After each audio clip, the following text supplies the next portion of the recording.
Do you guys remember 2048 from a few years ago? Okay, maybe a little more than a few. Anyways, combine two pea shooters and you get a repeater. Combine those again and you get the subject of this video, Gatling Pea. Pea shooters come in very many shapes and sizes, but none shoot in such a volatile volley as Gatling Pea does. This verifiably vicious volume of peas comes at a steep cost, as a 200 sun repeater along with a 250 sun upgrade qualifies as quite a down payment for destruction. The strength of Gatling Pea is, more than anything, one of density. It is generally not long before your lawn is sprawling with plants, yet completely lacking in free space. So while one Gatling Pea is a job well done by 2 repeaters and 4 pea shooters, that real estate is quite expensive once gargantuars start to gallivant onto your lawn. This problem of places for plants to be placed is the same one for which twin sunflower exists to remedy. The greatest strength of Gatling Pea is raw damage. Shooting 4 peas every 1.5 seconds puts Gatling Pea firmly at 53 damage per second. The problem is that this is purely single target damage. No matter the pea puree you produce, the zombie just a few nanometers behind his pudgy friend gets by completely unscathed until his zomboid shield kicks the bucket. I know some of you are probably yelling at the screen with a burning within your soul. Indeed, a Gatling Pea without torchwood is a PB&J without the J. For the small price of 175 sun, you can instantly double the Gatling Pea's single target damage as well as add splash damage. A Flaming Pea does 20 more damage than his green partner in crime, pushing Gatling Pea's damage per second up to 106. This becomes even greater once we factor in splash damage. But for now, I have been giving you all a simple tour of the tip of the iceberg. But if you're brave enough, I'll take you all on a forbidden plunge into the depths of Plants vs. Zombies mechanics. So along with 40 base damage, Flaming Peas deal 40 splash damage. Sounds simple enough, right? Wrong. This 40 damage cannot be split into pieces bigger than 13 damage or smaller than 1 damage. So if there are 2 zombies, one will get hit with the normal 40 damage, but the other will only receive 13 splash damage. So for this splash damage to be fully utilized, you need 4 other zombies. Now, that would mean that past 5 zombies, the DPS stays at a consistent 213, right? No. Due to Plants vs. Zombies being coded in C++, integer damage values are rounded down. This is silly and fairly useless knowledge, but if you thought we had reached the bottom of this iceberg, just you wait. Let's say you have 41 zombies in one place. Each extra zombie gets 1 splash damage. So naturally Gatling Pea deals 213 damage per second. What about one more zombie? Well, 40 divided by 41 is less than 1. And as I mentioned earlier, splash damage will do a minimum of 1 damage. Each zombie thus gets hit with 1 damage, meaning a total of 41 damage is dealt. Meaning the Gatling Pea is doing 216 damage per second. Now we have left the realm of the known, and we venture into the depths of the unknown. 74 zombies, 300 DPS. 696 zombies, 1,960 DPS. 3,765,711 zombies, 10,042,000 damage per second. Also known as the date I was born. I may have gotten a little off track, but how hard is it to play with only Gatling Pea? Well, without torchwood, Gatling Pea is pretty difficult to use. It also isn't solely because of recharge time. Getting 450 sun is simply a tall order. Initially, I wanted to do this without garlic, but to be honest, that is just too much for me. Lacking Dr. Zomboss levels of intellect, I just died over and over again. With garlic, it sure is doable, but still pretty rough. With enough walnuts and garlic, you get to a point where you are pretty much safe, but still not invincible. It felt really wrong to use Gatling Pea without torchwood, so I also decided to see how far into Endless I could get with this scrumptious peanut butter and jelly. Gatling Pea absolutely shreds with torchwood, but Endless is an entirely different beast. Not to mention Gatling Pea ends up costing upwards of 1,000 sun.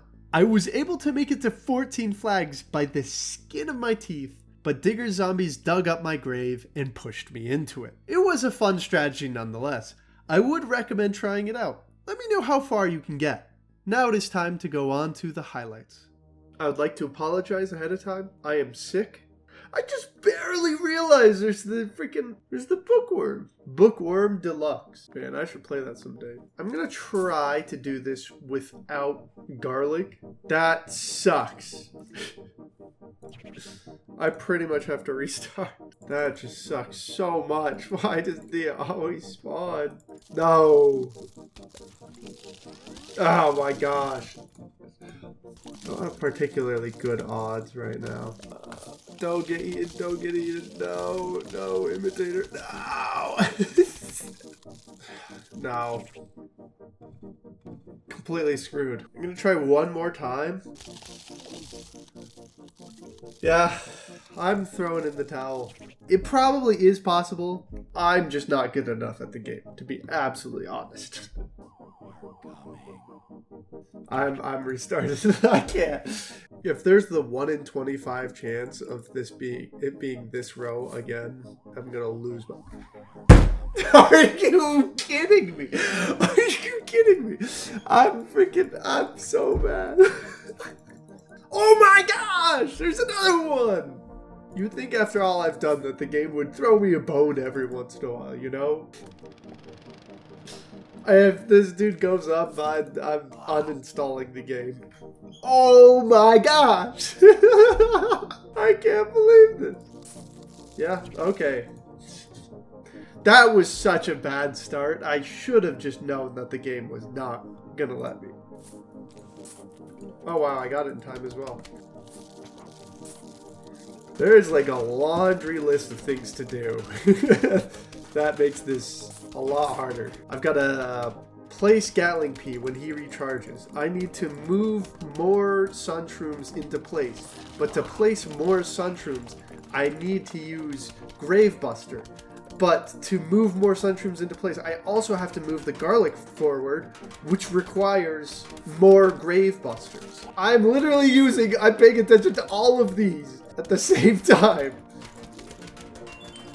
Oh! Oh my gosh!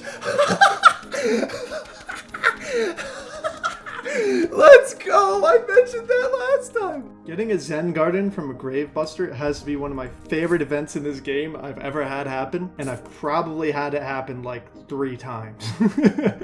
Plant from a Gravebuster. I'm so happy. That's gonna be the most eventful thing that happens this whole video. I feel like I've said this before, but the craziest thing about Plants vs. Zombies is every time I make one of these videos, I'm using a kind of defense I've never used before. Of course, it's kind of weird to play Gatling Pea, no Torchwood, but I mean, I've played this game for so much longer than I'm sure they expected, and I'm still playing completely unique strategies I've never played before. I'll do one more, this time with Sunflower, to switch things up. That would be an interesting challenge. Using only nighttime plants in the daytime and only daytime plants in the nighttime. Okay, please give me 25 sun. Please, please. Any of you sunflowers, please. Oh my gosh. I don't think I can even survive. Oh wait, no. There is the nuclear option. Please go the same direction. You know what? That works. That works. Okay, we are somehow alive. If instead of vertical symmetry you were going for horizontal symmetry, I think the best plant would be starfruit. Anyways, thanks for coming to my TED Talk. Whoa! Hey, another Hypno Shroom. Hey, I'm happy about a Hypno Shroom. So I'm gonna play Endless until I pretty much die. Now that may be to Digger Zombies. We shall see. Oh, I forget the mutation scaling. That also makes this even harder. Oh no.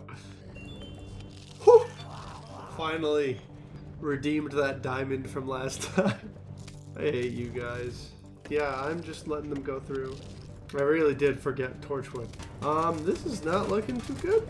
This row's an abandoned cause. I can't do anything about it. Oh my gosh, I don't have enough. Oh my gosh. Are you kidding me? I just placed that guy.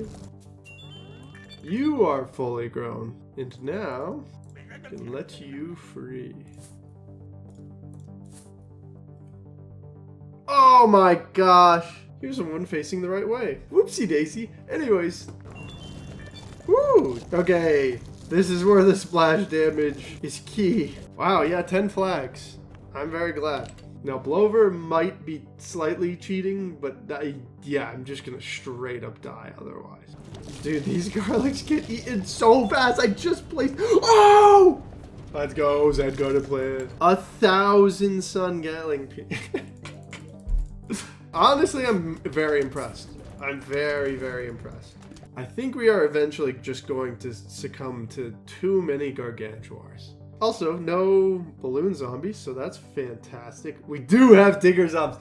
Ah! I forgot one small thing.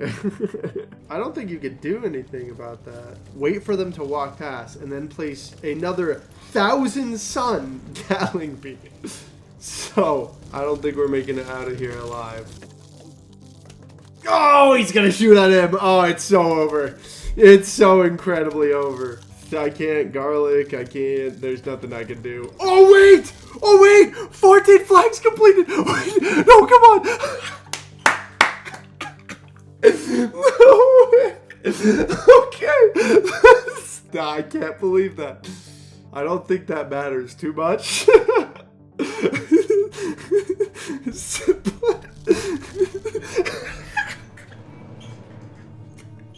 I think that was less than a second. I think we survived by less than a second. I kid you not. I need to go back and count the frames. Okay, I'm happy with that. Okay, the moment of truth. The one we accidentally sold, he came right back. Well, that is one way to end. With that, I have completed 4 out of 6 upgrade plans. As for difficulty, I would put Gatling Pea at a firm 3 out of 5. 450 sun is a tall order, especially when the fruit of your labor is coverage of 1 row. Gatling Pea is definitely built for middle to late game, but unfortunately, despite theoretically infinite damage per second, Gatling Pea struggles to measure up to the likes of Cob Cannon and Gloom Shroom. Special thanks to these users for their work on the decompilation of Plants vs. Zombies. Their amazing work helped immensely in the creation of this video. Thank you all for watching. I will see you all in the next video.